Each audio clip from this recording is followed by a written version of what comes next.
વૃંદાવન એમાં સરસ મજાનું એક બાળ ગીત આવે છે, મતલબ ગીત છે. તમે બધા બાગ બગીચે જાઓ, નદી કિનારે જાઓ, બરાબર? ત્યાં રેતી હોય. તમને રેતીમાં રમવું ગમે છે ને બધાને? તો એ રેતીમાં રમતા રમતા હોય એવું એક સરસ મજાનું ગીત છે આપણે.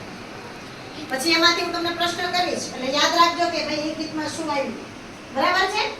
ચાલો. અમે રેતીમાં રંગબેર રમતા હતા. અમે રેતીમાં રંગબેર રમતા હતા. અમે ભાઈ અને બેન સૌને ગમતા હતા. અમે ભાઈ અને બેન સૌને ગમતા હતા.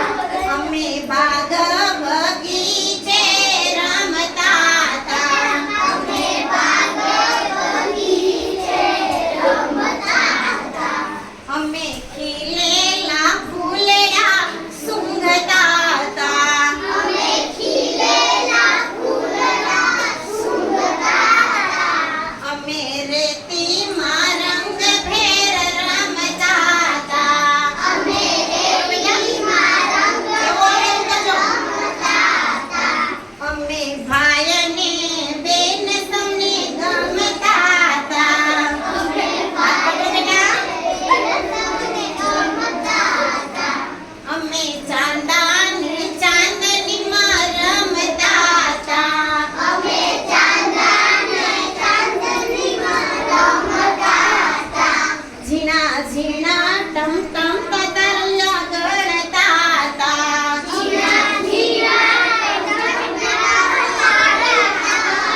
ગમ ચોટાડીને આપણે જે રેતી પેટા હા રે ઓલા ગમ ચોટાડીને આપણે રેતી નાખીએ છીએ ને આપણે ખબર ઊંટમાં કીધું હતું બાલવાટિકામાં એમ તમે ક બનાવો ગ અક્ષરો લખો પછી તમે એમાં અક્ષરો લખ્યા પછી એમાં ગમ લગાવો અને રેતી નાખો એટલે શું થાય રેતી અક્ષર બની જાય બરાબર છે ને આ રેતી અક્ષર અમે રેતી માં રંગ બેર રમતા